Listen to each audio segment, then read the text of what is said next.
नमस्कार. पुनर्जन्म या हृदयस्पर्शी कथेमध्ये आपलं स्वागत आहे. मेघा बस स्टॉपवर उभी होती. बराच वेळ झाला तरी बस आली नव्हती. तिचे लक्ष सारखे घड्याळाकडे होते. आज तर फारच उशीर झाला होता तिला. मीटिंगमुळे थांबावं लागेल हे तिने सकाळीच आईला सांगितलं होतं. तरीही आईचा सारखा फोन येत होता. मेघा जिथे उभी होती तिथून अविनाशची बाईक पास झाली. थोडं पुढे गेल्यावर तो थांबला. त्याने बाईक मागे घेतली. "काय मॅडम, उशीर झालाय खूप. घरी ड्रॉप करू का?" अविनाशने विचारले. मेघा अविनाशला चांगलं ओळखून होती. त्याचं मुलींसोबत वागणं, त्यांच्याशी थट्टा मस्करी करणं हे तिला अजिबात आवडायचं नाही. "नको, मी जाईन बसने," मेघा म्हणाली. "अहो मॅडम, मी सोडतो तुम्हाला. बसची वाट बघत बसलात तर अजून उशीर होईल," अविनाश तिला म्हणाला. मेघाला जाणं भाग होतं. खूप उशीर झाला होता. बसची वाट बघण्यात अर्थ नाही. ती बाईकवर बसली आणि अविनाशने घरापासून थोडंसं दूर तिला सोडलं. आज ऑफिसमध्ये मीटिंग होती म्हणून मेघा थांबली होती. ती सहसा उशिरापर्यंत थांबत नसे. ऑफिस सुटलं की लगेच घरी यायची. मेघा कोणाशी जास्त बोलत नसे. तिचा स्वभाव तसाच होता. तिचे मित्रमैत्रिणीही नव्हते. याउलट अविनाशचा स्वभाव, ऑफिसचा फेमस पर्सनॅलिटी, तो आणि मेघा एकाच टीममध्ये काम करत होते. अविनाश टीम लीडर होता. टॉल, डार्क, हँडसम असा अविनाश सगळ्यांशी मिळून मिसळून वागायचा. कामातही हुशार. ऑफिसमधल्या प्रत्येकाशी चांगलं जमायचं. साधारण महिन्याभराने अविनाशचा वाढदिवस होता. त्याने आपल्या टीम मेंबर्सना पार्टीला बोलावलं. मेघाला जायचं नव्हतं. तिच्या मैत्रिणीने कृतिकाने मेघाला खूप आग्रह केला. "मेघा, चल ना यार पार्टीला," कृतिका म्हणाली. "तुला माहिती आहे ना, मला असल्या पार्टी वगैरेमध्ये जराही इंटरेस्ट नाही आहे," मेघा म्हणाली. "ओ कॉमन, मेघा, इंटरेस्ट वगैरे नाही काय. आपण खायचं, प्यायचं आणि एन्जॉय करायचं. अविनाश आपला टीम लीडर आहे. त्याच्या पार्टीला जावंच लागेल. You have to come," Kritika म्हणाली. हो नाही करत मेघा तयार झाली. बघता बघता तो दिवस आला. पार्टी संध्याकाळी होती. खरं तर तिला पार्टी वगैरेमध्ये जास्त रस नव्हता, पण एक फॉर्मॅलिटी म्हणून ती आली होती. तिने आणि कृतिकाने अविनाशसाठी एक गिफ्टसुद्धा घेतलं होतं. दोघी त्याच्या घरी पोहोचल्या. अविनाशने दोघींचं वेलकम केलं. त्याला अपेक्षा नव्हती की मेघा येईल. अविनाशने मेघाला पाहिलं आणि तो बघतच राहिला. मेघा आज नेहमीपेक्षा वेगळी दिसत होती. तसं तर ती कामानिमित्त तो तिच्याशी बोलायचा, पण आज काही विशेष होतं. अविनाशची नजर मेघावरूनच हटत नव्हती. तिचे बोलके डोळे त्याला आकर्षित करत होते. तिच्या हास्याने तो मोहित झाला होता. त्याचे हृदय जोरजोरात धडधडू लागलं. आजपर्यंत अनेक मुलींना त्यानं पाहिलं, त्यांच्याशी थट्टा मस्करी केली, पण असं त्याला आजपर्यंत जाणवलं नव्हतं. मित्राने आवाज दिला तेव्हा तो भानावर आला. अविनाश मेघाला फक्त बघत होता. तिच्याशी बोलण्याचा त्याने प्रयत्नही केला नाही. तिचे सुंदर रूप आपल्या डोळ्यात साठवत होता. एक वेगळीच ओढ जाणवत होती त्याला, जी याआधी कधीच जाणवली नाही. त्याला काय होतंय हेच त्याला कळत नव्हतं. त्याचे पार्टीत लक्षच नव्हतं. मेघा पार्टीतून कधी निघून गेली हे अविनाशला कळलंच नाही. ती दिसेनाशी झाली. दुसऱ्या दिवशीपासून अविनाश फक्त मेघाचा विचार करू लागला. आजपर्यंत कोणत्याही मुलीबद्दल असा विचार त्याच्या मनात आला नव्हता. ऑफिसमध्ये काम करताना काहीतरी कारण काढून तो मेघाशी बोलायचा प्रयत्न करायचा, पण त्याने कधी तिच्याशी लगट करण्याचा प्रयत्न केला नाही. निव्वळ प्रेम होते त्याच्या मनात. 6 महिने असेच निघून गेले. अविनाश मेघामध्ये अकंठ बुडाला होता, पण मेघाला हे सांगायचं कसं? एक दिवस अविनाश त्याच्या बर्थडे पार्टीचे कॅमेऱ्यातले फोटोज लॅपटॉपवर कॉपी करत होता. फोटोज बघता बघता एका फोटोमध्ये त्याचं लक्ष गेलं. त्या दिवशी पार्टीमध्ये काढलेला मेघाचा फोटो दिसला. कसला भारी फोटो आला मेघाचा. किती साधी पण तरीही आकर्षित. नाहीतर हल्लीच्या मुली नुसत्या मेकअप थापतात. सौंदर्य असं असावं, नैसर्गिक, बघता क्षणी मोहून टाकणारं. काय यार मेघा, काय जादू केलीस माझ्यावर. तुझ्याशिवाय काय सुचतच नाही आहे. फक्त तुझ्याकडेच बघत राहावंसं वाटतंय. मेघाचा विचार करता करता अविनाश कधी झोपला त्यालाच कळालं नाही. इथे मेघाची अवस्था काही वेगळी नव्हती. वरवर जरी ती दाखवायची की तिला अविनाश अजिबात आवडत नाही, तरी तिला त्याचा मनमिळावू स्वभाव आवडायचा. त्याचं इतरांना मदत करणं, सगळ्यांच्या अडचणी सोडवणं हे तिला मनापासून आवडायचं. तिच्या मनात अविनाशने कधी जागा मिळवली हे तिला देखील कळलं नाही. पण ती स्वतःला सावरायची हे तिने कधीच कोणाला कळू दिलं नाही. अविनाशला पाहिल्यापासून त्या दोघांमध्ये हे एक वेगळं कनेक्शन जाणवायचं. हळूहळू दिवस जात होते. दोघं एकमेकांच्या प्रेमात होते आणि तेही एकमेकांच्या नकळत. अविनाशने ठरवलं आता काही पण होऊ दे, मेघाला प्रपोज करायचं. त्याला भीती पण वाटत होती. तिने नकार दिला तर? या विचाराने तो पुढे जाण्यास धजावत नसे. आज उद्या करत करत वर्ष असंच निघून गेलं. एक दिवस मेघा पुन्हा त्याच बस स्टॉपवर उभी होती आणि अविनाशने तिला पाहिले. ती एकटीच होती. अविनाशला ही संधी सोडायची नव्हती. तो बाईक घेऊन बस स्टॉपवर गेला. तिथेच बाईक उभी केली आणि तो मेघाशी बोलायला गेला. अविनाश, हाय. मेघा, हॅलो. अविनाश, आज एकटी कशी? काय स्टुपिडसारखा प्रश्न विचारतोय मी? रोज ती एकटीच जाते आणि हे मला माहिती आहे. मेघा म्हणाली, मी रोज एकटीच जाते. अविनाश म्हणाला, अच्छा, मेघा, एक विचारायचं होतं. मेघा म्हणाली, विचारा ना सर. अविनाश म्हणाला, you can call me Avinash, don't be so formal. Megha म्हणाली, ओके. अविनाश, काय विचारायचं होतं? अविनाश म्हणाला, समोर एक कॉफी शॉप आहे, तिथे जाऊन बसून बोलूया का? अविनाश पुरता गोंधळून गेला होता. मेघा म्हणाली, ओके. गोंधळलेल्या अविनाशला पाहून मेघाला हसू येत होतं. ती दोघं टेबलवर बसली. मेघा गालातल्या गालात हसत होती. अविनाश म्हणाला, आय एम सॉरी, मी थोडा नर्वस झालो आहे. मला कळत नाही आहे की मी कसं बोलू, कसं सांगू. थोडं थांबून तो पुढे म्हणाला, मेघा, आजपर्यंत मी बऱ्याच मुलींना भेटलो, त्यांच्याशी मैत्री केली आणि फक्त मैत्री, अफेअर किंवा फ्लर्ट असं काही नाही. कधी कोणी पहिल्या नजरेत मनात भरलीच नाही, जिला पाहून असं वाटावं की हीच ती जिच्यासोबत मी माझं आयुष्य जगू शकतो. त्या दिवशी माझ्या बर्थडे पार्टीमध्ये तुला पाहिलं आणि माझी विकेटच पडली. आपण इतके दिवस एकत्र काम करतोय, याआधी मला तुझ्या बाबतीत कधीच काही जाणवलं नव्हतं. त्या दिवशी तू आल्यापासून मी फक्त आणि फक्त तुझ्याकडे पाहत होतो आणि तू गेल्यावर माझं कशातच लक्ष लागत नव्हतं. मी तुझ्या प्रेमात पडलोय Megha. I am in love with you and I want to marry you. अविनाशने आपल्या प्रेमाची कबुली दिली. मेघा म्हणाली, काय बोलू मी अविनाश, मला हे अनपेक्षित होतं, पण इच्छा ही होती की तू मला विचारावं. मलाही तू खूप आवडतोस, कदाचित मी तुला आवडायच्या आधी. अविनाशचा आनंद गगनात मावत नव्हता. मेघाकडून होकार मिळाला होता. दोघेही खूप खुश होते. काही दिवसानंतर दोघांनी आपापल्या घरी सांगितलं. मेघाचे वडील थोडे नाराज होते. अविनाश स्वतः जाऊन त्यांच्याशी भेटला. मेघाच्या वडिलांना अविनाशचा मनमिळावू स्वभाव खूप आवडला. त्यांनी त्याच्या आईवडिलांना भेटण्याची इच्छा व्यक्त केली. 2 दिवसांनी अविनाश आणि त्याचे आईबाबा मेघाच्या घरी आले. मेघाने फिकट गुलाबी रंगाची साडी नेसली होती. नाजूकसे दागिने, हातात 2-2 मोत्यांच्या बांगड्या, कपाळावर चांदण्यांसारखी चमकणारी टिकली. या साध्या रूपातही मेघा खूप सुंदर दिसत होती. चहा आणि पोहे घेऊन जेव्हा मेघा बाहेर आली, तेव्हा अविनाश तर तिच्याकडे पाहतच राहिला. त्यांची नजरानजर होताच मेघाने लाजून मान खाली झुकवली. अविनाशची तर नजर तिच्यावरून हटत नव्हती. त्याच्या आईने हळूच त्याला चिमटा काढला, तेव्हा तो भानावर आला. सगळीकडे एकच हशा पिकला. मेघाच्या वडिलांनी त्यांचं गाव वगैरे सर्व माहिती विचारली. अविनाशचे आजोबा पूर्वी चांदगावला राहत असत. नंतर त्यांनी ते गाव सोडलं आणि त्यांच्या शेजारीच असलेल्या पाचेगावला घर बांधलं. अविनाशच्या बाबाच्या तोंडून चांदगाव हे नाव ऐकल्यावर मेघाच्या चेहऱ्यावरचे भाव बदलले.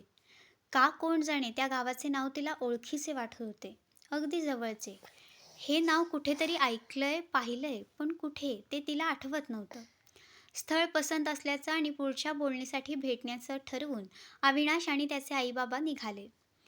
इथे मेघा मात्र त्याच विचारात होती. दुसऱ्या दिवशी नेहमीप्रमाणे मेघा ऑफिसला गेली. ऑफिसमध्ये दोघांचं लग्न ठरल्याची बातमी आधीच पसरली होती. ती ऑफिसमध्ये येताच अभिनंदनाचा वर्षाव झाला.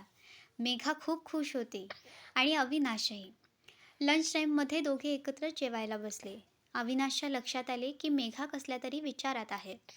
अविनाश म्हणाला, मेघा डार्लिंग, काय झालंय? कालपासून नोटीस करतोय, एनी प्रॉब्लेम? तुझ्या मनात काही चाललंय का? तू खुश तर आहेस ना?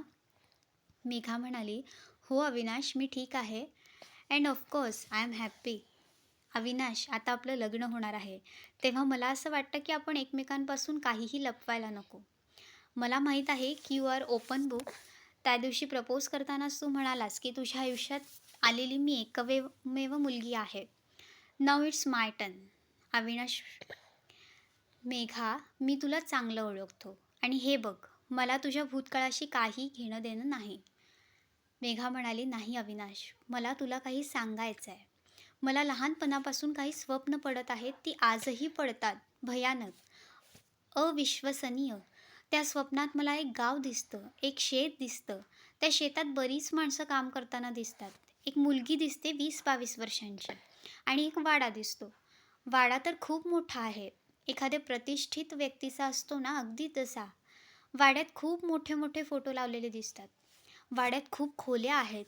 वाड्याच्या समोरच एक बाग आहे. खूप सुंदर फुलं उमललेली दिसतात. मला वाटतं की तो मला बोलावतोय. सारं काही रहस्यमय. रात्री पडलेल्या स्वप्नांचा परिणाम मला दिवसभर जाणवतो. खूप त्रास होतो या सगळ्या गोष्टींचा. पण मी हे कधीच कोणाला जाणवू दिलं नाही. अलिप्त राहायची. कोणात मिसळायची नाही. त्या दिवशी तुझ्या बाबांच्या तोंडून मी चांदगाव नाव ऐकलं, तेव्हापासून मी विचारात पडली आहे. अविनाश म्हणाला, "कसल्या विचारात?" मेघा म्हणाली, "मी आठवण्याचा प्रयत्न केला की हे नाव मी कुठे ऐकलंय. मग मला आठवलं की हे तेच गाव आहे जे मला आजपर्यंत स्वप्नात दिसतंय." अविनाश म्हणाला, "पण हे कसं शक्य आहे? How can you be so sure? तू तर आमचं गाव अजून पाहिलंही नाही. कशावरून तुला चांदगावच दिसतंय?"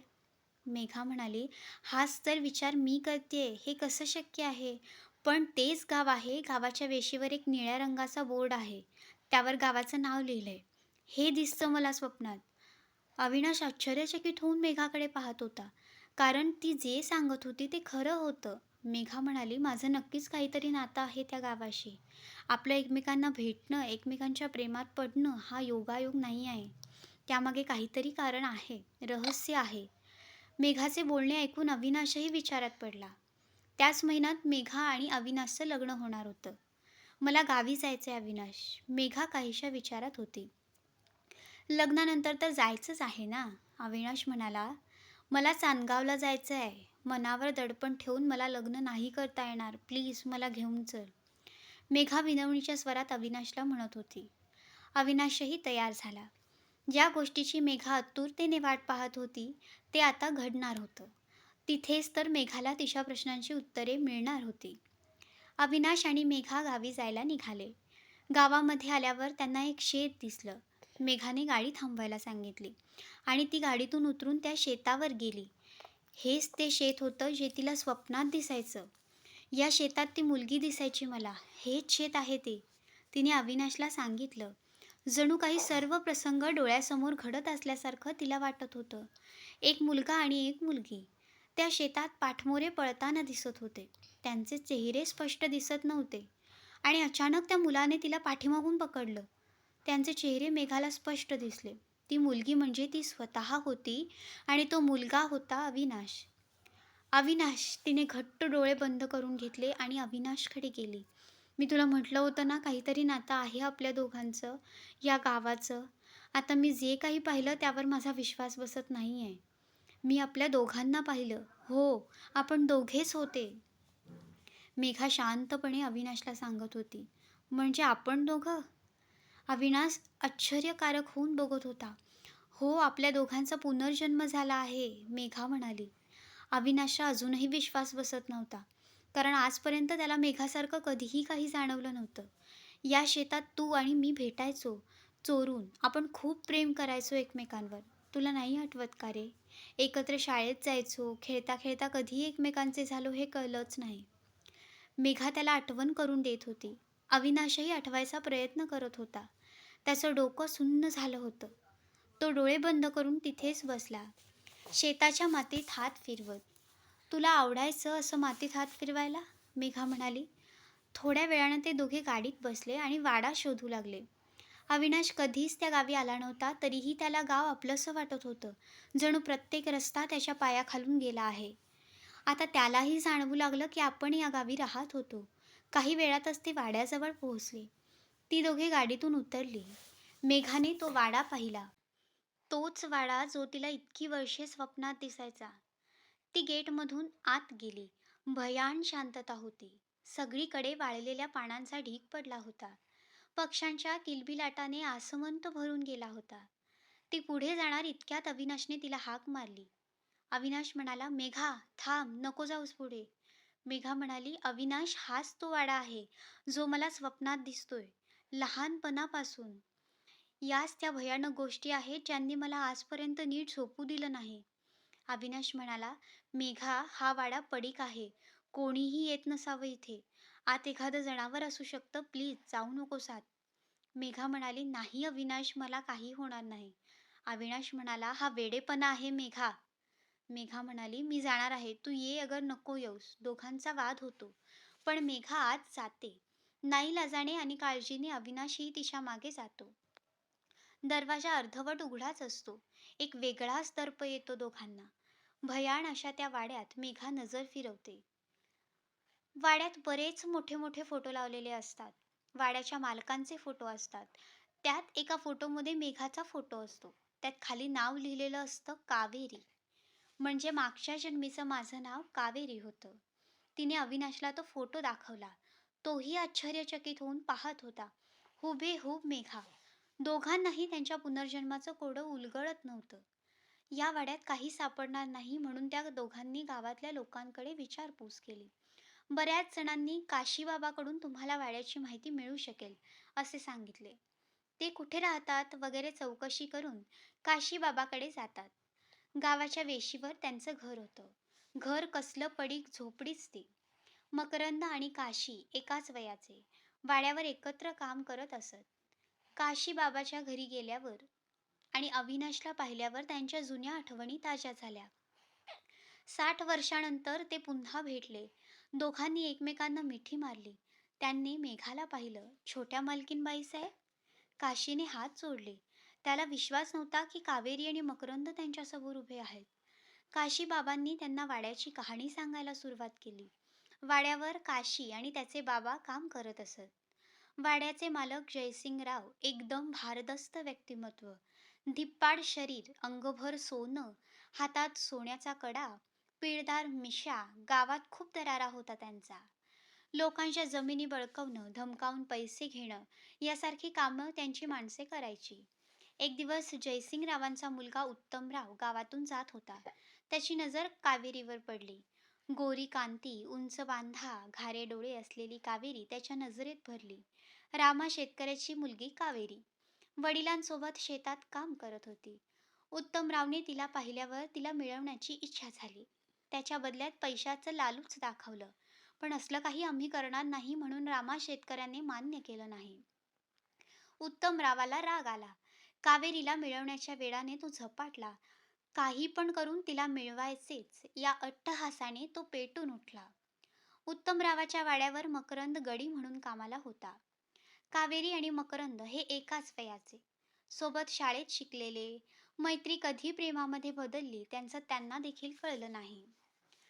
ते रोज लांब शेतात कोणी बघणार नाही अशा ठिकाणी भेटायचे. मकरंद आणि कावेरी एकमेकांच्या प्रेमात अखंड बुडालेले.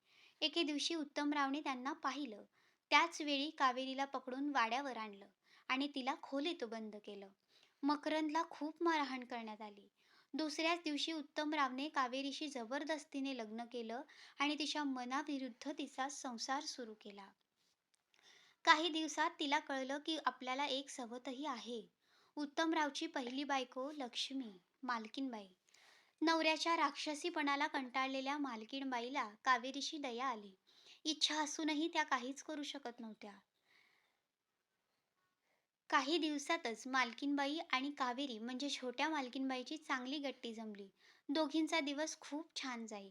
पण अंगावर काटा आणणारी रात्र कावेरीला नकोशी वाटे. उत्तमराव कावेरीवर रोज रात्री तुटून पडायचा. तिचा छळ करायचा.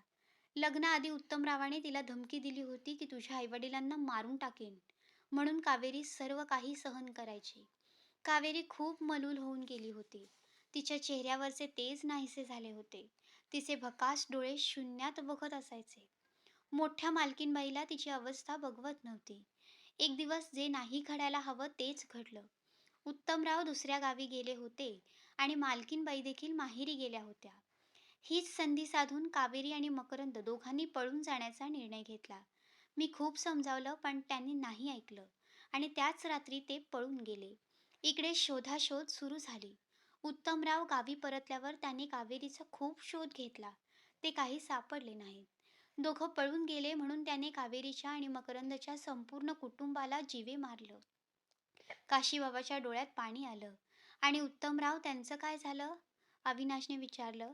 10 वर्षांपूर्वी एका अपघातात जयसिंगराव आणि मालकीनबाई वारल्या आणि उत्तमरावाचे पाय गेले. ते आणि त्यांचा मुलगा दोघांनी वाडा सोडला आणि एका साध्या घरात राहत आहेत.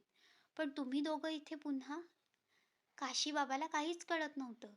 काशी, आम्ही दोघं पळून गेलो नव्हतो. आम्हाला मारून टाकलं आणि वाड्याच्या मागे असलेल्या शेतात पुरून टाकलं होतं. मेघा म्हणाली. काशीबाबा आश्चर्यचकित होऊन मेघाकडे बघत होता. उत्तमरावला त्याच्या कर्माची शिक्षा द्यायला आमचा पुनर्जन्म झाला आहे, मेघा म्हणाली. मला भेटायचंय उत्तमरावाला. मेघाने त्या दिवशी जे काही घडलं आणि जे आत्तापर्यंत कोणाला माहीत नाही ते सांगण्यास सुरुवात केली. त्या दिवशी उत्तमराव काही कामानिमित्त दुसऱ्या गावी जाणार होता. लक्ष्मीने आणि तिने एक निर्णय घेतला. मकरंदविषयी कावेरीने लक्ष्मीला सांगितलं होतं. या सर्व त्रासातून सुटका हवी असेल तर गावातून दोघांनी पळून गेल्याशिवाय पर्याय नाही. कावेरीला लक्ष्मीने आपली योजना सांगितली. असे करणे म्हणजे मृत्यूला आमंत्रण देण्यासारखे होते. पण तरीही कावेरी आणि मकरंद तयार झाले. लक्ष्मीनेही 2 दिवस माहेरी जाण्याची परवानगी मागितली, जेणेकरून तिच्यावर कोणाचा संशय येणार नाही. ज्या दिवशी उत्तमराव निघणार त्याच रात्री कावेरीने पण घरातून पळ काढण्याचे ठरवले. त्या रात्री वाड्यावरची सर्व गडी माणसं झोपली होती. वाड्याच्या मागच्या बाजूने दोघांनी पळून जायचं असं ठरलं होतं. उत्तमराव निघाल्यावर थोड्या वेळाने मकरंद आला. कावेरी तयारीत होती. लक्ष्मीने थोडे पैसे दिले. कावेरी आणि लक्ष्मी बाहेर फेरफटका मारायच्या निमित्ताने वाड्याच्या मागच्या बाजूला गेल्या. मकरंद तिथे येऊन उभाच होता. कावेरी आणि मकरंद भेटताच लक्ष्मी तिथून निघून गेली आणि गपचूप खोलीत येऊन पडली. दोघं तिथून जाणार इतक्यात उत्तमराव आणि त्याची माणसं तिथं आली. त्याला कुठून तरी सुगावा लागला होता की ही दोघं पळून जाण्याच्या तयारीत आहेत. उत्तमरावने कावेरीला पकडून ठेवलं आणि त्याच्या माणसांनी मकरंदला खूप मारहाण केली. ती गयावया करत होती पण उत्तमराव क्रूरपणे हसत होता. त्याला इतकं मारलं की त्यातच त्याचा जीव गेला. त्याचा मृतदेह पाहून कावेरी मटकन खालीच बसली. आपल्या आयुष्याची राख रांगोळी होताना बघत होती. तिचं प्रेम निष्प्राण देह बळून खाली पडलं होतं. आता तिच्याही जगण्याला काहीच अर्थ उरला नव्हता. तिने मकरंदच्या देहावर डोकं ठेवलं. उत्तमरावने तिला हाताला धरून ओढले तेव्हा तिचे डोळे बंद होते. तिने प्राण सोडले होते. उत्तमरावने दोघांना वाड्याच्या मागच्या जमिनीत पुरून टाकलं आणि गावात पसरवलं की दोघं पळून गेले. हे सत्य लोकांना सांगण्यासाठी आमच्या दोघांचा पुनर्जन्म झाला आहे. तिघही उत्तमरावच्या घरी गेले. उत्तमराव व्हीलचेअरवर बसून होता. कावेरी आणि मकरंदला पाहताच त्याला धक्का बसला. त्याला त्याच्या गुन्ह्याची जाणीव झाली. मी तुमचा गुन्हेगार आहे. इतक्या वर्षापासून शिक्षा भोगतोय. मला क्षमा करा. उत्तमराव काकुळतीला येऊन हात जोडून बोलत होता. सगळ्या गावासमोर तुला सांगावं लागेल. तुला कबूल करावा लागेल. आमच्या दोघांबद्दल तू जे काही पसरवलं ते खोटं होतं. हे सगळ्या गावाला सांगावं लागेल, मेघा म्हणाली. आणि दुसऱ्या दिवशी गावातल्या पंचायतीसमोर उत्तमरावने आपला गुन्हा कबूल केला. आपले हात जोडले आणि तिथेच त्याने प्राण सोडले. कदाचित याच गोष्टीसाठी तो आजपर्यंत जिवंत होता. मेघा आणि अविनाशला न्याय मिळाला. ते आपल्या घरी परतले आणि महिन्याभरात त्यांचं लग्न झालं. अशा प्रकारे कावेरी आणि मकरंद पुन्हा एक झाले.